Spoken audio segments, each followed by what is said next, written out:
18 juin 1987. Ce journal m'a été offert par un de mes amis il y a quelque temps, et je n'ai pas eu l'occasion d'y écrire jusqu'à présent. Je vais essayer de faire des entrées aussi souvent que possible. Pour commencer, je m'appelle Nikolai Smirnov. Je suis sergent dans les Spetsnaz, les forces spéciales soviétiques. Bien que mon unité spécifique soit classifiée, si j'écrivais trop dans ce journal et qu'il était découvert, je n'ai aucun doute que je serais sévèrement puni. Je ne peux pas parler de mes missions précédentes, car elles sont elles aussi classifiées. Mais nos opérations se déroulent principalement à l'étranger, dans des endroits comme le Moyen-Orient et l'Europe centrale. Actuellement, nous sommes stationnés dans le nord de l'Ukraine, bien que cela risque de changer bientôt. Alors que je suis assis sur mon lit de camp en train d'écrire, le reste des soldats de notre compagnie fait ses bagages en vue d'un redéploiement. Bien que les gradés semblent assez agités ces derniers jours, nous sommes encore dans l'ignorance de notre destination. Mon ami Roman dit qu'il a entendu dire que nous serons informés de la nature de notre mission demain. Je vais devoir m'arrêter ici. Quelqu'un m'appelle. 19 juin 1987. Tôt ce matin, nous avons enfin terminé de tout emballer et notre convoi a commencé à se diriger vers l'ouest. En fin de journée, nous nous sommes arrêtés pour établir un camp pour la nuit. On nous a dit que notre destination était à seulement 1 heure de route et que nous repartirions dès le matin. Nous avons également appris où nous allions et pourquoi. Demain, nous serons à Pripyat, puis nous nous rendrons à notre destination finale, les ruines de la centrale nucléaire de Tchernobyl. On nous a dit que notre mission est de récupérer des documents importants qui, dans la précipitation de l'évacuation, avaient été laissés par les scientifiques de la centrale. Une fois la nuit tombée, nous avons installé nos tentes et allumé quelques feux de camp. Le fait que nous allions à Tchernobyl explique certainement pourquoi nous n'avons fait aucune halte dans une ville pour nous reposer, préférant camper en pleine nature. Anton se plaignait en installant les tentes, disant qu'il trouvait ridicule d'avoir besoin d'autant d'hommes pour récupérer des documents classifiés sur notre propre territoire. À quel point ces foutus papiers peuvent-ils être importants? Je ne vois pas en quoi ils justifieraient l'envoi d'une compagnie entière, et des forces spéciales en plus.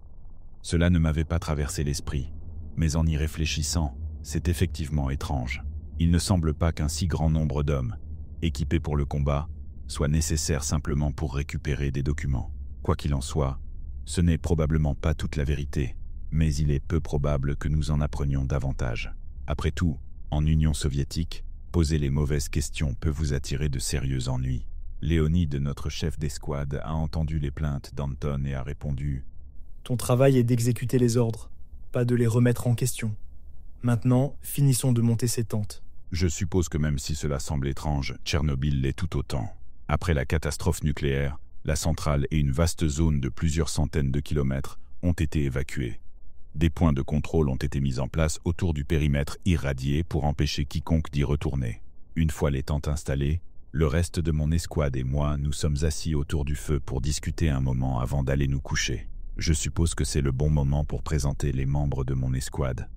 Léonide, un homme grand et imposant, débordant de ruse, est notre chef et lieutenant. Ensuite, il y a Roman, grand, mince, avec des yeux verts perçants. C'est mon ami le plus proche du groupe. Puis vient Yuri, qui a des cheveux roux flamboyants qu'il cache sous une casquette ou un casque dès qu'il le peut. Un camouflage terrible, dit-il. Anton, un petit gars trapu, et souvent trop franc pour son propre bien. Mikhail, une nouvelle recrue discrète et réservée, vient d'être affecté à notre escouade. Et enfin, moi-même. J'en parlerai plus tard, mais pour l'instant, cela devra suffire. Je commence à être fatigué et presque tout le monde dort déjà. 20 juin 1987. Tôt ce matin, nous avons emballé nos affaires et avons pris la route vers Pripyat, en passant par plusieurs postes de contrôle. À mesure que nous avancions, chaque poste de contrôle était plus lourdement gardé que le précédent, et j'ai été surpris par la rapidité avec laquelle nous avons été autorisés à passer. Roman, Mikhail et moi pensions que franchir les forces de sécurité autour de Tchernobyl prendrait une bonne partie de la matinée, surtout que nous avions évité tout contact avec des civils sur le chemin et que nous n'avions été informés de notre destination qu'à la dernière minute. Il est clair qu'il se passe plus de choses qu'on ne nous le dit, mais nous faisons semblant de ne rien savoir. La police secrète est bien plus dangereuse que toutes les menaces que j'ai pu affronter. Arrivés au dernier poste de contrôle avant de pénétrer dans Pripyat, nous avons été équipés de lourdes combinaisons de protection contre les radiations, de masques à gaz et de flacons de pilules anti-radiation pour nous protéger de l'exposition. En enfilant notre équipement, J'ai surpris un des gardes qui nous apportait le matériel se plaindre auprès de son camarade, disant qu'à ce rythme, ils allaient bientôt manquer de fournitures pour eux-mêmes. Lorsque son ami est parti, je l'ai arrêté et lui ai expliqué que je l'avais entendu parler. En lui demandant ce qu'il voulait dire, il sursauta et me fixa avec suspicion. Il avait l'air épuisé, avec des cernes sous les yeux et un visage marqué par le manque de sommeil. Après s'être assuré que personne ne nous écoutait, il m'a tiré à l'écart. Vous n'êtes pas le premier groupe à passer ici, tu sais. En fait, vous êtes le 5e, en 2 mois. Mais le vôtre est de loin le plus grand jusqu'à présent. Intrigué, je lui ai demandé « Est-ce que l'un d'eux t'a dit pourquoi ils étaient ici ?» Après tout, ils auraient pu être des équipes de recherche étudiant les effets des radiations de Tchernobyl. Après une catastrophe de cette ampleur, il est crucial de comprendre les impacts sur la faune environnante et les populations voisines. Il soupira et répondit « Laisse-moi deviner. Vous êtes ici pour récupérer des données laissées par les scientifiques à cause de l'évacuation. Importantes, classifiées, blablabla. » Alors c'est aussi pour ça qu'ils étaient là, demandai-je surpris. Il hocha la tête sombrement. Et laisse-moi te dire autre chose. Des 4 groupes qui sont passés avant vous, aucun n'est jamais revenu. Avant que je ne puisse répondre, il s'éloigna vers la guérite. Fais attention à toi, camarade, lança-t-il par-dessus son épaule. Soudain, Roman arriva derrière moi. Prêt à partir ? Demanda-t-il. Oui, je crois, répondis-je. De quoi tu parlais avec ce gars ? On dirait que tu as vu un fantôme. Je remarquai Léonide qui nous observait. Je ne savais pas s'il pouvait entendre. Je te dirai plus tard, dis-je. Je crois qu'on est sur le départ de toute façon. Comme prévu, les moteurs des camions se mirent à ronronner et les soldats montèrent à bord. Plus tard dans la matinée, nous sommes arrivés aux abords de Pripyat, nous arrêtant brièvement avant de pénétrer plus profondément dans la ville abandonnée. Le trajet entier fut surréaliste. Assis à l'arrière du camion, j'observais la nature reprendre ses droits sur la ville. Le silence, à part le bruit des camions avançant dans les rues désertes, était angoissant. Roman dormait, tout comme Yuri et Anton. Mikhail fixait l'horizon de Pripyat, absorbé par les bâtiments en ruine qui nous entouraient. Léonide, quant à lui, affichait son expression indifférente habituelle. Je me demande s'il m'a entendu parler aux gardes. J'espère vraiment que non. Nous serions tous les deux en difficulté. Le garde pour avoir divulgué des informations sensibles, et moi, pour ne pas l'avoir dénoncé. 23 juin 1987. Beaucoup de choses se sont passées depuis ma dernière entrée. Nous avons atteint le cœur de Pripyat et installé un camp de base plus permanent où nous resterons jusqu'à la fin de notre mission. Les tentes ont été montées à une intersection dégagée de voitures abandonnées. Mais certains officiers ont préféré s'installer dans des bâtiments encore debout. Certains d'entre nous, moi y compris, ont été chargés de nettoyer ces bâtiments pour les rendre habitables. Cela nous a pris du temps. Et au moment où nous avons terminé, le soleil commençait déjà à se coucher. Nettoyer ces lieux était surtout déprimant. Penser à toutes ces personnes qui ont été forcées de partir avec juste ce qu'elles pouvaient porter, en pensant qu'elles reviendraient dans quelques jours, mais ce ne fut jamais le cas. Cela m'a fait réfléchir. Le désastre nucléaire a causé tant de dégâts. Je n'ose imaginer ce qu'une guerre nucléaire avec les Américains pourrait provoquer. Je n'y avais jamais vraiment pensé auparavant. Il y a autre chose. Plus nous avançons vers Tchernobyl, plus je me sens mal à l'aise. Ce n'est pas seulement l'atmosphère du lieu, c'est autre chose. J'ai l'impression que nous sommes observés. Rien de grave ne nous est arrivé pour l'instant, mais quelque chose semble étrange. Nous verrons bien. Aujourd'hui, Roman, Yuri et moi avons passé l'après-midi à jouer aux cartes pendant que Léonide était en réunion avec les autres officiers. Je n'ai pas vu Mikhail de la journée. Son lit était vide ce matin. Ses bottes et son fusil ont disparu. Il n'est toujours pas revenu. Je vais demander à Léonide demain matin. 25 juin 1987. Cela fait 2 jours et nous n'avons toujours pas retrouvé Mikhail. Lorsque j'en ai parlé à Léonide, il a ordonné des recherches dans tout le camp avec une autre escouade. Nous n'avons trouvé aucune trace de lui. Hier, des patrouilles ont été envoyées chaque heure, s'éloignant de plus en plus du camp, mais toujours rien. Je ne comprends pas pourquoi il serait parti, ni comment il aurait pu se perdre. Le commandant a déclaré qu'il attendrait encore un jour, puis il abandonnerait les recherches. Il affirme que nous avons besoin de ces patrouilles pour trouver un chemin sûr à travers les poches de forte radiation entourant la centrale. Ce sont elles qui nous empêchent de mener à bien cette mission et de repartir. Apparemment, les supérieurs n'avaient pas prévu que la radioactivité se regrouperait en zone si concentrée. au point qu'une différence de quelques mètres pourrait signifier la mort en 30 jours à cause d'une exposition excessive. Cette mission va prendre beaucoup plus de temps que prévu. 26 juin 1987. Les choses ont pris une tournure bien plus sombre ici. L'une des patrouilles envoyées a disparu. Lorsqu'ils ne sont pas revenus à la base à l'heure prévue, une autre patrouille de 5 hommes a été envoyée pour les retrouver. Sur ces 5 hommes, seuls 2 sont revenus. 1 heure après leur départ, ils ont été aperçus à un pâté de maison du camp, courant désespérément vers nous. Tous 2 étaient visiblement bouleversés, et l'un d'eux pleurait. Lorsqu'un officier leur a demandé où était le reste de leur escouade, celui qui pleurait s'est mis à sangloter encore plus fort, tandis que son camarade restait là, l'air horrifié, incapable de prononcer un mot. Aucun des 2 ne voulait parler. Cela a suffi à mettre tout le camp sur les nerfs. Et la situation a empiré lorsque les 2 se sont suicidés peu après. L'homme en pleurs était le seul à avoir parlé à quelqu'un, et la seule chose qu'on a pu tirer de lui, c'est que tous les autres membres de son escouade étaient morts. Quand ils ont essayé de lui faire dire comment ils avaient été tués, il est devenu silencieux, a commencé à dire quelque chose, puis s'est levé, a pris son pistolet et est sorti de la tente. Ils l'ont suivi dehors et l'ont trouvé allongé par terre, une balle dans la tempe. Je ne sais pas ce qui se passe, mais ce que je sais, c'est qu'il y a quelque chose dehors qui a terrifié ces hommes, au point qu'ils ont préféré se donner la mort. J'espère seulement que mon escouade et moi nous en sortirons mieux. Quand Léonide n'est pas là, Anton parle de fuir. Je ne sais pas ce qui se passe ici, mais ça ne me plaît pas. Je prendrai un de ces camions et je filerai tant que je le peux, si ce n'était pas pour la sécurité autour de cet endroit. Ils ne nous laisseraient jamais partir vivants s'ils découvraient qu'on s'est enfui. Yuri a hoché la tête. C'est ça le problème, non? On est coincé ici jusqu'à ce qu'on termine cette mission, ou jusqu'à ce que tout parte en vrille. Et je ne sais pas pour vous, mais je suis sûr qu'il y a beaucoup plus que ce qu'ils nous disent. Personne n'a rien dit pendant un moment. Finalement, Roman a rompu le silence.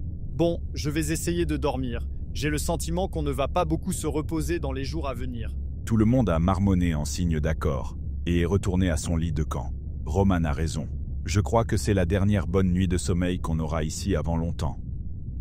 28 juin 1987. Cette entrée va être longue.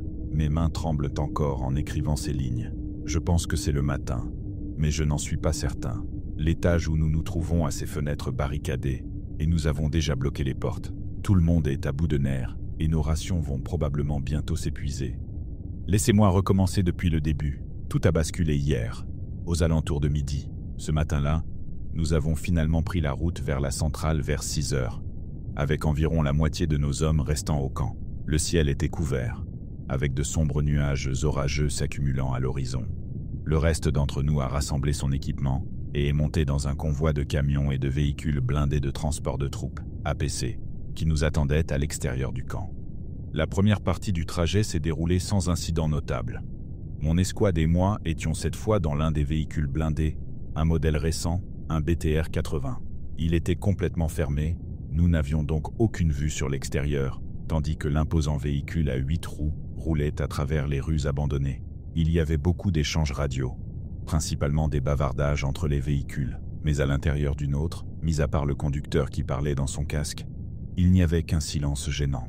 Plus tard, la pluie a commencé à tomber, et Léonide a demandé à Anton de fermer la trappe supérieure. Nous avons entendu les gouttes de pluie tambouriner de plus en plus fort sur le toit du BTR à mesure que l'averse s'intensifiait.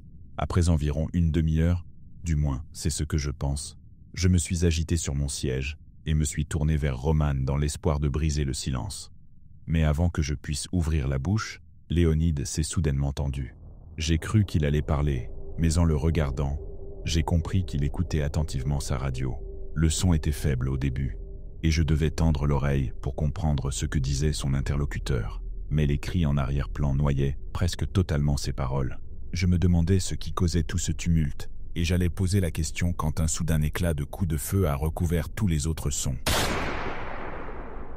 Tout le monde dans le véhicule s'est tourné vers la radio. Les tirs devenaient de plus en plus intenses, et nous avons entendu une voix hurler en arrière-plan. Faites entrer les officiers et placez des snipers sur les toits.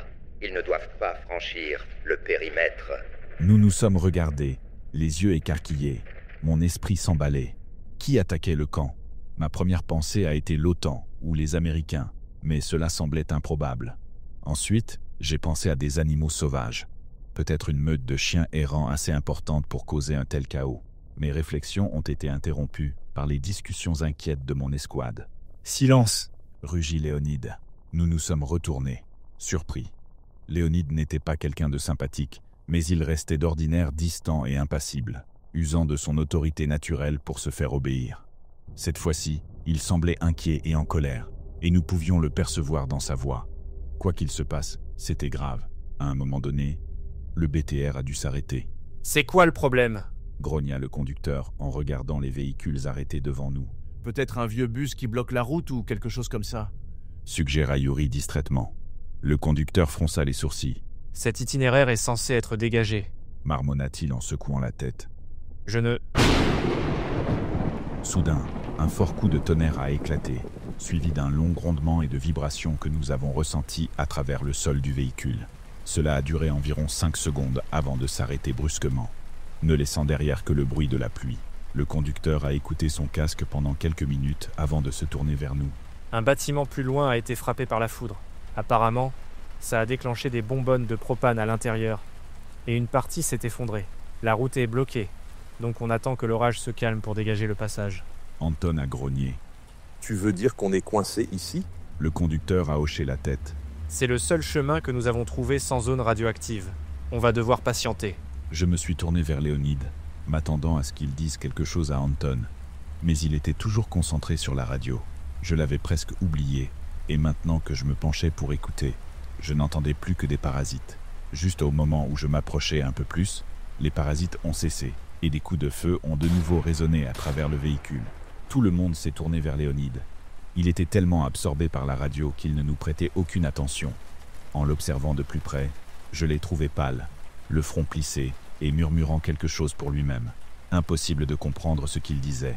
Roman m'a donné un coup de coude, me tirant de mes pensées. « Tu entends ça ?» murmura-t-il à moitié, les yeux écarquillés. J'ai hoché la tête, mal à l'aise. « Je suis sûr qu'ils vont bien. Les tirs sont moins intenses maintenant. On dirait qu'ils maîtrisent la situation. » Roman secoua la tête. J'ai écouté plus attentivement et, avec un frisson glacé, j'ai réalisé que, mêlé aux coups de feu qui s'atténuaient peu à peu, on pouvait entendre des cris. Je ne peux pas écrire davantage maintenant. Je les entends venir. 29 juin 1987. Rien n'a vraiment changé depuis la dernière entrée. Nous avons passé la journée sans incident, mais si nous ne trouvons pas un moyen de sortir d'ici, ce n'est qu'une question de temps avant que nous soyons découverts et submergés. Puisque la journée a été relativement calme, je vais reprendre là où je m'étais arrêté hier. Pendant un moment, il ne s'est rien passé de notable. Les tirs ont progressivement diminué et les cris se sont éteints peu après. Léonide a pris une profonde inspiration tremblante et a éteint la radio. L'orage faisait toujours rage et personne ne disait un mot. Finalement, Anton a brisé le silence. « Qu'est-ce que c'était, bordel ?» Léonide, qui avait retrouvé son calme, a répondu. « Je ne sais pas, mais je suis sûr que nous le saurons quand nous serons de retour au camp. Nous n'y retournerons pas tant que nous n'aurons pas les informations dont nous avons besoin à la centrale. » « Des conneries ?» grogna Anton. « Je pense que tu n'es pas assez haut gradé pour tout savoir, mais tu sais quelque chose. Et peu importe ce que c'est, ça pourrait tous nous tuer. » Anton allait trop loin. Je partageais secrètement son avis, mais il ne faisait qu'énerver Léonide inutilement. Léonide fixa Anton du regard. « Tu risques ta vie régulièrement. Ce n'est pas différent cette fois-ci. Si tu sais ce qui est bon pour toi, tu la boucles et arrête de poser des questions stupides. » répondit-il froidement. « Bien sûr que si, c'est différent. » « On ne sait même pas contre quoi on se bat. » J'ouvris la bouche pour dire à Anton de se calmer avant qu'il n'aille trop loin.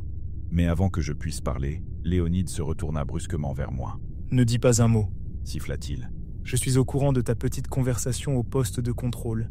Si tu ne veux pas finir comme lui, tu ferais mieux de la fermer. » Mon cœur fit un bond et je réprimai une montée de panique. Il nous avait entendus après tout. J'ai envisagé de demander ce qui était arrivé aux gardes, mais au fond de moi, je savais déjà la réponse. Les autres se tournèrent vers moi, curieux, mais heureusement, Anton reprit sa dispute avec Léonide, détournant leur attention. Ils ont continué à se crier dessus, tandis que Yuri, Roman et moi restions silencieux. Le conducteur, concentré sur la communication avec les autres véhicules du convoi, faisait de son mieux pour nous ignorer. Ils se disputèrent pendant ce qui sembla être des heures, jusqu'à ce que Léonide hurle. « Taisez-vous » Anton grogna. « Fais-moi taire, fils de... Léonide décrocha son pistolet mitrailleur de son épaule, et Anton se tut immédiatement. Personne ne bougea. Puis, à la surprise générale, Léonide passa devant Anton et regarda vers la trappe supérieure. « Écoutez !» chuchota-t-il. Nous tendîmes l'oreille et, à travers le bruit de la tempête, nous pouvions entendre des cris et des rafales de tirs. Léonide s'apprêtait à ouvrir la trappe lorsque le conducteur parla. « Commandant, ordre du capitaine Petrov. Tout le personnel doit rester à l'intérieur des véhicules. Les APC doivent rester hermétiques et ne laisser entrer personne, quoi qu'il arrive. On attend le signal de sécurité. » Léonide hésita, puis retourna s'asseoir. Anton éclata. « Tu vois, nous... » Léonide le coupa. « Une fois que nous aurons le signal, je vous dirai ce que je sais. Si j'entends encore un mot de toi avant ça, je te plombe les genoux. » Anton ouvrit la bouche pour protester, mais Léonide enleva la sécurité de son arme. Anton se ravisa et prit une profonde inspiration pour maîtriser sa colère. Pendant un moment, les tirs et les cris s'intensifièrent, mais nous ne pouvions pas tout entendre à cause de la tempête. Peu à peu, les tirs devinrent sporadiques et les cris prirent un ton de plus en plus paniqué, mêlé à des hurlements perçants. À un moment donné, quelqu'un grimpa sur le toit du BTR et se mit à tambouriner violemment sur la trappe, hurlant et suppliant qu'on le laisse entrer. Personne ne bougea, partiellement par peur de Léonide, mais surtout par peur de ce qui se trouvait dehors. Les cris au-dessus de nous cessèrent, soudainement dans un bruit sourd et humide, et quelque chose glissa du toit pour s'écraser sur le sol. Après ce qui sembla une éternité, tout bruit cessa et l'orage se calma. La pluie, auparavant torrentielle, n'était plus qu'une fine bruine, et le tonnerre s'était pratiquement arrêté. À ce moment, nous étions tous à bout de nerfs. J'ai ressenti un immense soulagement lorsque le conducteur se retourna et annonça. « Tout est clair. Reprenez l'avancée avec prudence. » Léonide se leva, son arme en main, et ouvrit la trappe supérieure. Il jeta un coup d'œil à l'extérieur avant de monter à l'échelle, laissant le haut de son corps dépasser de l'ouverture. Anton commença à se lever, mais Yuri le tira en arrière sur son siège. « Tu es fou? Attends qu'il soit prêt à parler. Tu veux te faire descendre ?» Anton grogna. « Il a dit qu'il parlerait après le signal de sécurité. Il a intérêt à tenir parole. » « Et s'il ne le fait pas, tu comptes faire quoi? Le frapper jusqu'à ce qu'il parle? S'il ne veut rien dire, on ne pourra rien y faire. » chuchota Roman. J'acquiesçai. Nous voulons tous savoir ce qui se passe. Mais si tu ne peux pas garder ta bouche fermée, il ne nous dira jamais rien. Anton me lança un regard noir. « Alors quoi? Tu comptes marcher à la mort comme un bon petit soldat? Tu penses que ce qui est là dehors ne viendra pas nous chercher si on obéit gentiment aux ordres ?» Roman répliqua. « Tu te feras tuer bien plus vite si Léonide t'entend. » Anton renifla de mépris. « Oh, s'il te plaît, il est encore dehors, il n'est pas en train d'écouter aux portes. » Je me suis tourné vers Léonide. Il était toujours perché sur l'échelle, seul son torse et ses jambes visibles, pendant que les autres continuaient à murmurer en se disputant. Je me suis levé et je me suis approché de Léonide. « Commandant, que se passe-t-il là-haut » ai-je demandé. J'ai attendu. Aucune réponse. J'ai réessayé. « Commandant, quel est le problème » Toujours rien. Je lui ai donné un léger coup de coude pour attirer son attention. À la place, son pied a glissé de l'échelon et il est tombé en avant, s'écrasant lourdement sur le sol. Mon cœur a manqué un battement. Je me suis penché pour le retourner. « Commandant, je suis désolé, je ne voulais pas... » Puis je me suis arrêté net. Léonide était mort. Son masque à gaz avait disparu, et ce qu'il restait de sa tête, rongée et mutilée, n'avait plus de visage. La suite des événements est floue dans mon esprit. Nous avons fouillé la ligne de véhicules du convoi. Les soldats dans les BTR étaient suffisamment protégés. La bâche recouvrant l'arrière des camions était en lambeaux, et leurs occupants avaient été horriblement mutilés. Des douilles de balles étaient éparpillées partout, mais nous n'avons trouvé que peu de traces de ceux qui les avaient attaqués. Tout ce que nous avons découvert, ce sont des flaques d'une substance visqueuse d'un vert pâle. Aucun corps autre que ceux de nos hommes, du moins ce qu'il en restait, n'a été retrouvé. Certains cadavres étaient amputés de bras ou de jambes, d'autres avaient été décapités. Lorsque nous avons fait le décompte des morts, nous avons réalisé que certains hommes avaient complètement disparu. J'étais surpris que personne ne déserte sur le champ lorsqu'on nous a annoncé que nous devions poursuivre la mission. Mais après tout, nous n'avions pas vraiment le choix. Même si nous n'étions pas abattus pour trahison, où irions-nous? Et aucun d'entre nous ne savait réellement ce qui était en train de décimer nos camarades. Les officiers gardent le silence, et ceux qui ont vu quoi que ce soit ce jour-là ne sont plus là pour en parler. Seul Léonide aurait pu nous révéler quelque chose, mais ses secrets sont morts avec lui. J'ai été promu sergent et mis à la tête de mon escouade pour remplacer Léonide. Nous avons utilisé les canons des BTR pour dégager les décombres qui bloquèrent la route. Mais à ce moment-là, le soleil s'était déjà couché. Après avoir récupéré tout l'équipement que nous pouvions transporter, nous l'avons chargé sur les 3 BTR en meilleur état et avons roulé jusqu'à apercevoir la centrale nucléaire. Tout le monde s'est installé dans l'un des bâtiments abandonnés. Nous en avons choisi un de 3 étages et avons installé le campement au 2e et 3e niveau. Nous avons garé chaque BTR de chaque côté du bâtiment, au cas où nous devrions fuir rapidement. Nous avons fait un rapide décompte. Nous ne sommes plus que 29 hommes désormais, et après avoir désigné des sentinelles, la plupart d'entre nous se sont endormis rapidement. Quand nous nous sommes réveillés, c'est là que j'ai commencé à écrire l'entrée précédente. Aucun de nous n'a quitté cet endroit depuis. Les hommes entendent quelque chose, peut-être plusieurs choses, qui rôdent au rez-de-chaussée. J'espère que quoi que ce soit, ça finira par se lasser et s'en aller, afin que nous puissions accomplir cette foutue mission et quitter cet enfer maudit. Je suppose que nous verrons ce que demain nous réserve.